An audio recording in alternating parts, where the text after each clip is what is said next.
Welcome to the D-Spot podcast. Dr. Dana McNeil is a licensed marriage and family therapist who specializes in working with couples using the Gottman method.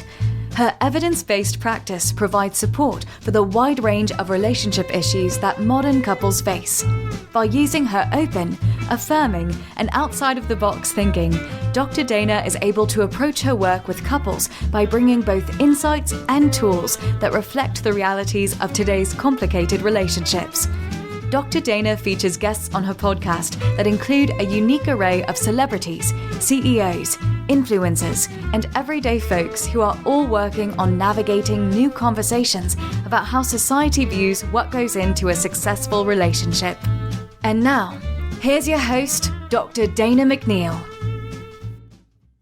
Hello, welcome to the D-Spot podcast. I am your host, Dr. Dana McNeil, and this is the podcast about all things relationships and the people in them. And today I am beyond thrilled to have my friend Judy Herman as a guest. Judy, let me tell you a little bit about Judy. Judy is a licensed professional counselor. She has a podcast that if you're not listening to, you need to get on it because it's fantastic. It's called Better Relationships, Better Lives. Judy's also the author of a book. So if you're looking at us on YouTube, she's got the book there in the background in her super cute decorated space. And it's called Beyond Messy Relationships, Divine Invitations to Your Authentic Self. That's so powerful. We have to talk about that. So when I think of Judy, I think of all things like work, relationships, how do you commingle, having a marriage, and like moving on down the road with having a successful business. So welcome, love. How are you? Oh, I'm so honored, Dana, to be on your show. It was really neat. I can't remember what episode it was when you were on mine. So people do need to go to listen to our conversation even before this. Yeah, I'm doing great. And it has been quite a journey.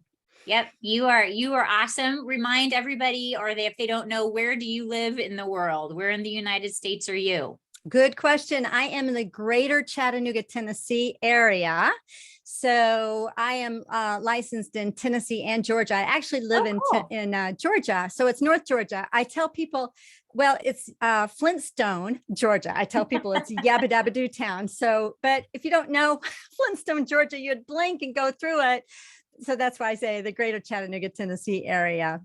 Well, I'm grateful, and they're lucky in both Tennessee and Georgia to have access to you. So we're going to talk today about things that you are really great at. But first, I want to what is a messy relationship, love? What do you define that as with the basis of your title? Good question. It's basically I have a whole lot of experience with messy relationships. So people are confused on what their thing is that they're going through, whether this is a toxic thing, whether that they're like married to a narcissist or whatever, versus is this a mess that's a seasonal mess?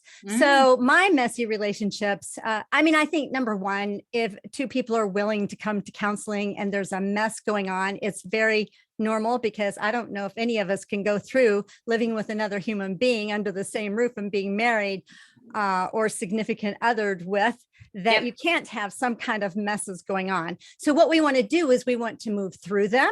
We want to grow and learn and actually be more intimate with each other because of this level of awareness, because so many of our messes, most of them are subconscious stuff. It's like things from the past. 96-7% of things that we deal with in conflict in the here and now has its roots before the age of 9 years old.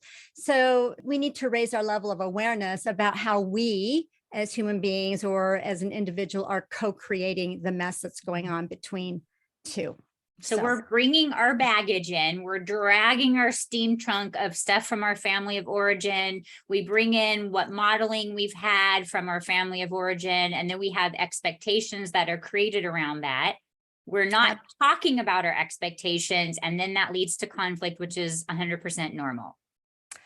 It is. And here's the thing about neuroscience. You likely know some of this, but so much more discoveries come out with how our brain works. And by the time you're in your mid 30s or so, most of your thoughts, and we're talking, I don't know how many there are, you could probably know the stats with it, but 95 98% of the things we think about are automatic. And we are like doing this Groundhog Day over and over, and we don't even realize it. We think we're thinking original thoughts, but they're not original, but they likely have been passed down in the beliefs that we've held as gospel truth. And so the challenge is when it shows up in your significant adult relationship, it's actually whenever a couple goes through conflict, it's an opportunity to discover what's really going on. What is, the childhood issues or the trauma or the neglect or whatever else that went on in your former life. What is arising that is seeking to be healed? And that's really a basis, a lot of imago therapy. I'm also certified as an imago relationship therapist as well. I love all of what you're saying. Yes, I've heard the same statistic. I think I heard one time that we have the same 60,000 thoughts per day, and more than half of them are negative. So what that is if I'm constantly filling my brain with junk food, right, which is the negative self-talk, then I can't be surprised when I don't feel good about myself. I don't have self-esteem. I don't view myself as having any value to my partner. I probably don't treat my partner well because I don't treat myself well. Right. And so that's right. That conflict is normal. And as you and I are so good at trying to tell people in the world, it's what we do when we find ourselves there that says everything about the success of our relationship. And if we're not getting tools or support, we can't be surprised when it doesn't feel good. Exactly. Yeah. And here's another thing, Dana. I think all of us, to a certain extent, are dealing with some delusions about ourselves and about the other person.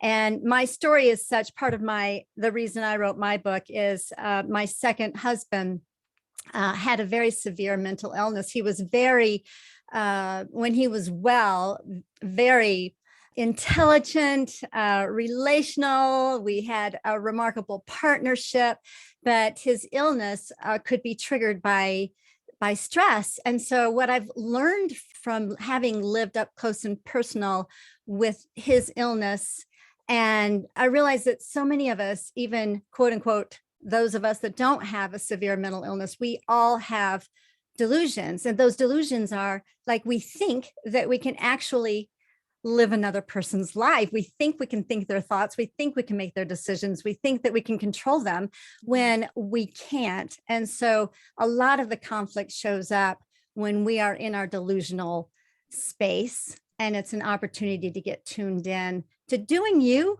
is a full-time job. Yeah. And none of us were here on this planet to actually change another human being. Beautiful. So how do I accept the things that I can't accept if I'm in that space with my partner? Because that's what I hear you say, right? I can't control them. You and me is a 24/7 job.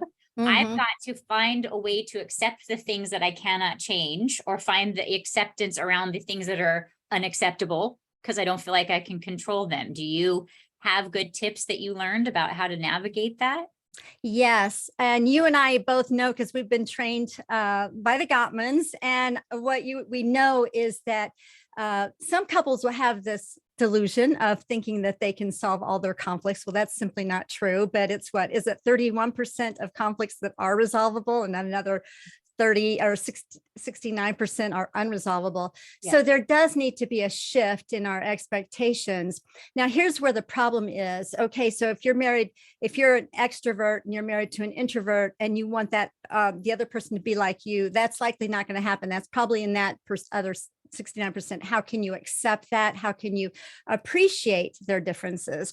Yeah. Problem is if their differences actually interfere with your core values and how you see the marriage to be. And so thus it's so important to come in and talk with a neutral party, a trained counselor who is trained and to be able to bring this up in the open. And the couple does need to be at least doing life together. What does that look like? And bring up what is the meaning here, and how can we do our lives and do life together without trying to control the other. Because what does that do to my self-esteem if at some point you thought I was okay, because you entered into a relationship with me and I might have been on my best behavior, but you still probably saw me. And now suddenly 6 months in, 1 year in, whatever, when the magic starts to die, you're then like, I need you to change so that I can feel more comfortable. Right. Well, So that, it's so good that you're bringing that up, because what is it about us as individuals is putting so much of our self-worth and value into another. That's where we can't really expect someone else to do our work for us. And, your own self-image and self-esteem matters. So I think the best case scenario, and it takes a while to get there. I mean, none of us are like when we're first married or, at a certain age, we can't get this all of a sudden. But I think life comes at you, the relationships and the messiness of life comes at you as opportunities, again, to align with reality, that you are enough, good, bad, and ugly, just how you are. You are a person of dignity and worth and value. So you've got to see yourself as that. When your partner gives you something the opposite, how can then, whenever you're, thrown off kilter, how can you not hang your hat on this other human being who is also a flawed human being? They're not perfect by any means. And none of us were really designed to be Jesus to the other. I mean, as far as perfect, divine. So we've got to have this grounding within ourselves, and that truth really, I think, honestly, that's the divine invitation that is there for us whenever we do go through these things. I love that. I love what you said. It definitely feels warm to the heart to hear somebody say, like, I am not defined by the way that my partner sees me, right? Even though this person has access to all the ugly, mean that I am ugly, right? Just because they don't like a behavior that I do doesn't mean that I am of bad character. And so having an awareness, I know it's hard for me to say, don't take it personally, but don't take it personally. That's their story, their filter, their expectations. You could be doing everything right and your partner still not be comfortable with it. You get to decide if you want to give them a gift of changing some of your behaviors, but you should never consider changing your character because you're beautiful and wonderful the way you are. I think it's an opportunity to grow our character. Of course, yes, we're born like these little newborn babies. They're like perfect little babies, right? We grow, and we do have this potential for poor decisions or even poor character development, for that matter. And so it's like we're not finished with our character development, but it doesn't need to define you as a lesser human being. We're human beings. All human beings go through struggles, and that's how we go through our path in life. And again, the invitation is to learn some life lessons, not just to avoid conflict. And I think that's what happens a whole lot of times is the avoidance of conflict, the avoidance of that awareness and that growth and that opportunity for that character development. So hopefully, I mean, it's never at the same pace. At least I should never say never, but it's rarely I've seen a couple that are growing at the same pace, right? How to give grace for yourselves, how to give grace for each other is the invitation here. So when a couple comes into your office and you're, sharing this knowledge with them and giving them some education about we're growing at different rates and we have different opportunities and we've got to work through the conflict, how do you help them manage what I imagine is a lot of defensiveness that comes up? Yes. Okay. Great question. So when I work with couples, I basically have them facing each other. So I'm the therapist, but they are looking eye to eye, hopefully, face to face, eye to eye, and sometimes skin to skin. That's what's going to connect. My goal in working with two individuals is to help them to make that space between the two of them emotionally safe, how to handle the differences of each other, how to have an attitude of curiosity. So when the defensiveness shows up, we know that really you can't do anything with that. When that defensiveness shows up, we've got to let's pause, let's honor it, what's going on, and let's take some deep breaths. I do a lot of what you call guided meditation and deep breathing that slows down the nervous system. So the defensiveness in the brain is going to be at a place of, I'm not safe here. I've got to run. I've got to freeze. I've got a fight. And to deal with that in a counseling session or to try to talk through it while that's there, to me is very futile. We need to like take some deep breaths. Let's get down and to this present moment and let's deal with it. Let's not be shamed by it. And here's another thing, Dana, that I think is so, so important. It does take a lot of courage for a couple to come into therapy. And there is a lot of fear. I get that. And there's a lot of stereotypes about therapy. And there may even be some really bad experiences from past therapy, which I always like to ask couples ahead of time if they have had therapy before, what was helpful, what wasn't helpful. So it's important to get grounded with them and their experience. I certainly don't want to repeat a bad experience for them. So how to really just normalize, hey, this takes a lot of courage here. And this is awesome that you're here. And so as their therapist, and I hope I'm not going off on tangents here. No, you're doing great. What you're doing is you're creating a picture of the safety net that a couples therapist can provide when they're attuned to you. Right? Yes. That's what you're saying. You're drawing this snuggly, cozy library where I can come in and like rest and leave all the weariness of what we've been going through in your capable hands so that we can start to melt some of that and have some more vulnerability. Yes. And here's the thing. I've been a therapist for a long time.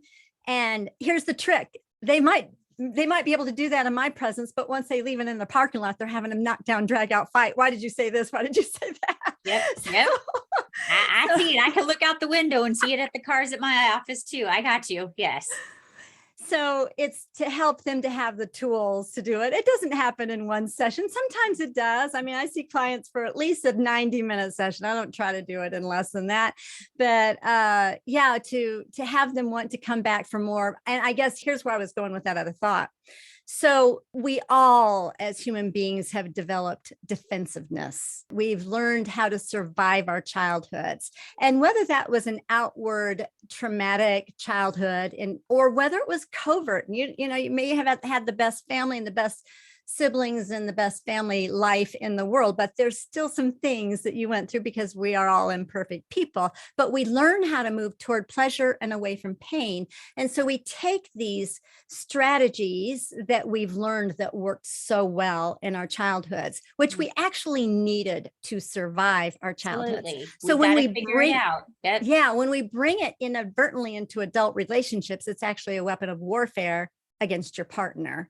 And it stifles that connection. And we are all longing for connection, but the undercurrent agenda is that we really want to heal from our childhood wounds that some of us don't even know are there. Well, we don't realize that now that we're 40 or 50, the things that we needed to do to get through being 13 and 14 don't serve us any longer, right? If dad was always like, you're not good at math, you're going to be a failure for the rest of your life. And you're like, but I'm a therapist. Who needs math? Right?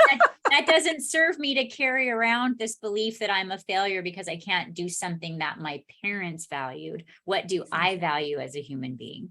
Exactly. Yep. Exactly. And I think honestly, that is what you just described. Yes, we're raised by parents who, they loved us.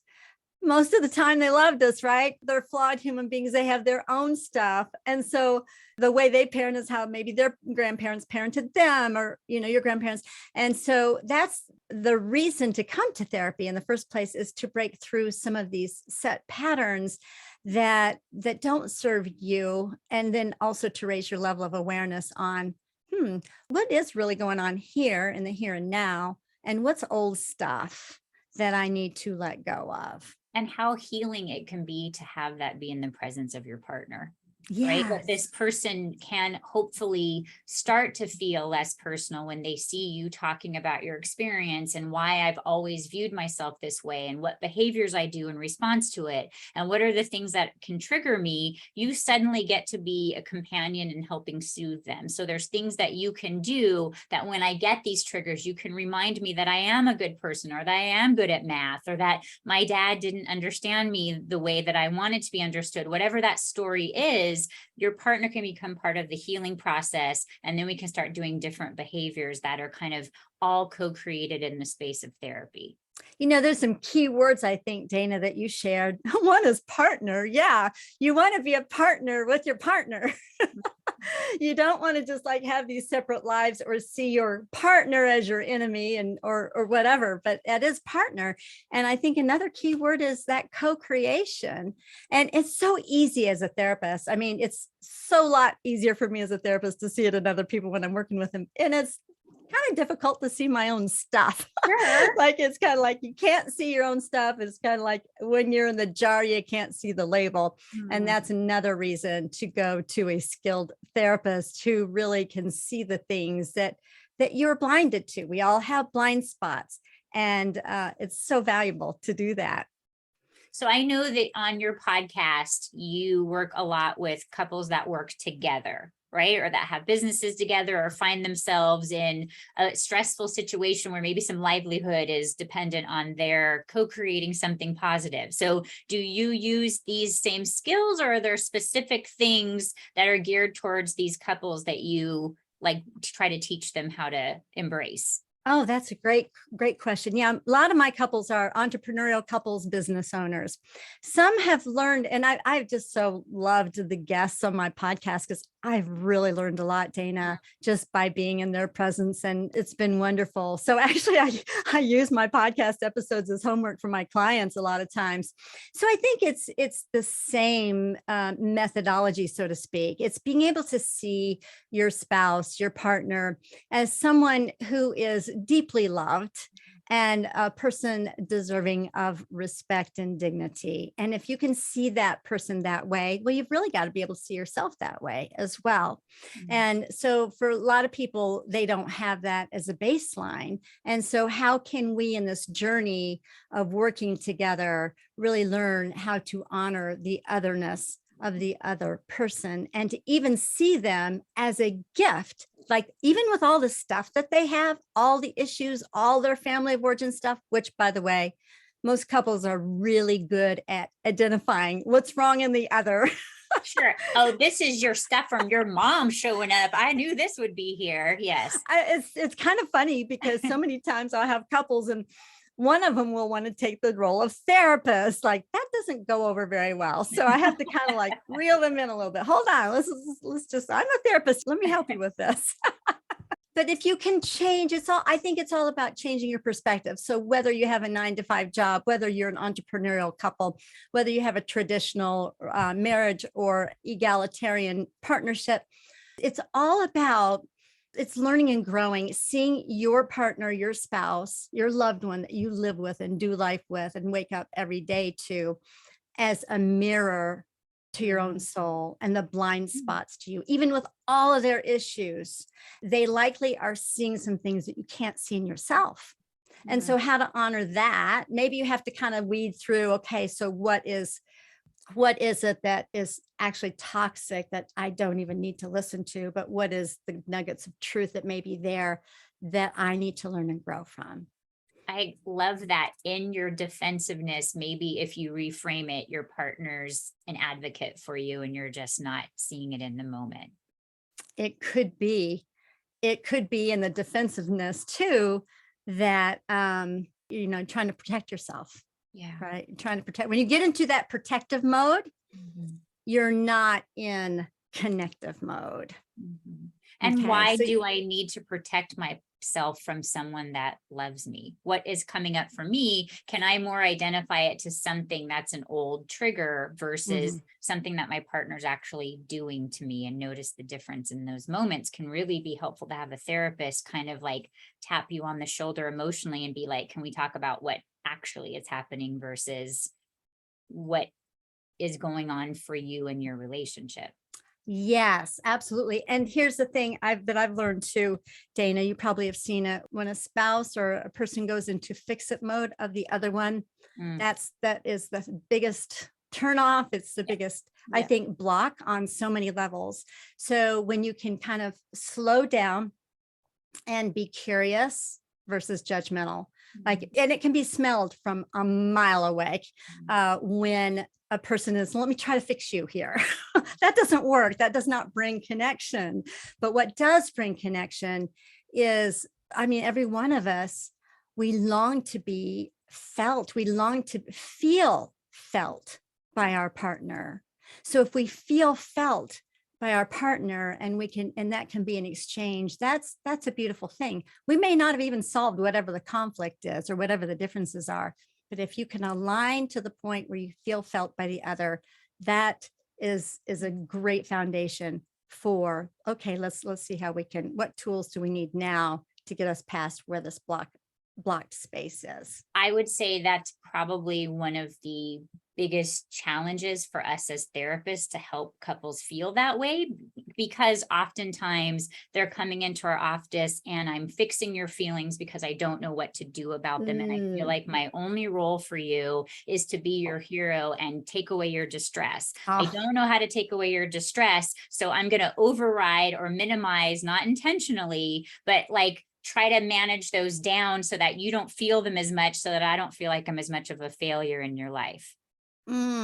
Yeah. And here's what I like to do. And I talk about this in my book as well, where if we can get to a point where we realize that our emotions, they're very much a part of our humanity, and they are designed to be temporary. They're actually temporary messengers to our souls. So if we get triggered in some way. I like that phrase, temporary messengers to our souls. Yes. And treat when your emotions come. And so if there's some depression, anxiety, that just means that those things the emotions have not been moving like they're meant to, right? So I use the analogy of like when you, like for, a holiday, we'll have family or friends over, and we may put the good china out and put the nice napkins and prepare a nice meal. Your visitors come and we honor our visitors, and then they leave afterwards, right? Sometimes they help with the dishes, but they leave. Most of the time they're supposed to be leaving, but that's how our emotions are. How can we, whatever emotions or what we even might identify as a negative emotion, how can we honor that? How can we honor whatever emotion is coming, observe it, let's honor it and see what the message is, and then let it leave. And so anyway, I think it's important to pay attention to them, but not let them stagnate. Move through them. Don't invite them to get comfy and put their yoga pants on and hang out with you. Which is, I got to tell you this. So yes, I was raised in a very conservative faith denomination. And we were told that you don't smoke, you don't play cards, you don't drink, and you don't engage in premarital dancing. Okay, I'm from the belt buckle of the Bible. I'm hearing that. Me in Southern California. Okay. All right, Judy, you do that. So what I've learned, though, is that life is a dance. There's a flow to life. There's, the wind that blows the trees. There's nature all around us. There's this movement in even the 4 seasons. So life and everything on this planet is designed to flow and to grow. And so that's why I believe that, our emotions are temporary. They're meant to flow in and out in the seasons of our lives. Like, if you're newly married and maybe 30 years down the road, you should be thinking very differently than you were, from decades before. Your thoughts need to be changing. Your beliefs need to change. Your relationship needs to change. It's not the same marriage. We move and we flow throughout life. And that's the way that I see it. But anyway, so just thought I'd tell you that one. I love it. I will let my clients know they should not engage in premarital dancing when next come for some premarital counseling. I don't know how that's going to fly, but I will say, Judy, let me know that this is a helpful tip. So you have this like infectious personality and just this warmth that always lights up the room whenever I get to talk to you. So I'm really that's so sweet. I'm so appreciative to get to know you and to be in your space. And so last question for you. I always like to ask, what do you have as your definition of commitment? What does commitment mean to you? Commitment in reference to relationships, right? Yes. Yeah, it's making a decision and sticking with it. And it's important to know what you're committing to. And like I'm committed at this stage of my life. I do have 40 years of marital experiences to 2 separate husbands, not at the same time. And I did lose my second husband. to his mental illness in 2020. Okay. So I'm like, right now, my commitment is like, I am committed to living my most vibrantly authentic life now as an uncoupled woman that I've never known before. I'm committed to that. So that's where I'm at, developing a relationship with myself that I didn't know when I had been married for so many years and partnered for so many years. So when it comes to marriage, I mean, or, you know, significant other, a coupleship, if you're going to be doing life with another human being, a lifetime partnership, I think it takes a commitment to growing and growing up. You know, life's going to hit you and the relationship is meant to change and flow and dance. That was my whole point about like busting through the past beliefs that just no longer serve you or are not even true. And but that's what I think commitment, and it takes commitment, it takes trust. I love that. And I've for a never relationship. heard anybody say as eloquently, hey, wherever you're at, even if it's not a space that you didn't anticipate yourself being in, embrace where you're at. Because if you don't, you're going to miss the ride. Yeah, you're going to miss the ride, and you're going to miss really what that life lesson is. I mean, I used to kind of balk at life lessons, but you know, life is full of lessons. If we don't learn from them, we're going to like face it again. And it gets louder. The knocking at the door with the message gets louder and more insistent. And if you think like, if you divorce one spouse and you think you're not going to have those same issues in a second or a third or a fourth marriage, whatever, it's like those things are going to show up until you pay attention to it, and then you grow, and just learn a higher level of awareness. And taking those risks of growth are so very important. And you live that every day. And so that's what's inspiring, because you're modeling everything that you recommend. And that is refreshing and so important in the work that we do. So thank you for being you. How do my listeners find you? If they want to connect with you, they should definitely buy your book and listen to your podcast, but how else might they connect with you? Yes. For those that are even looking for speakers, I'm developing my speaking. So I'm on LinkedIn, Judy K. Herman, LinkedIn, and my website is judycounselor.com. So you can reach me there. It's easy because I've gone through so many last names. So it's just judycounselor.com. Smart. And so I do coaching. And but yeah, I'm licensed in Tennessee and Georgia and offer packages and private retreats at this point. And it's just been real sweet to be able to, you and I talked last time on my podcast about how I do therapy outdoors. I absolutely love it. Yeah. Yes, I am grateful that you have that ability, because I think that really resonates with a lot of clients. And so I'm hopeful that that continues to be something that you can offer, because I know that that's something that they would really embrace. So thank you for doing you, Judy. Thank you for coming on. I just adore you. I just eat you up with a spoon. You're so cool. And thank you so much for being part of this. I appreciate it. Well, you are doing a remarkable work, Dana. It's just a joy to be with you for sure. All right, love. Take good care. All right. Thank you. Bye-bye.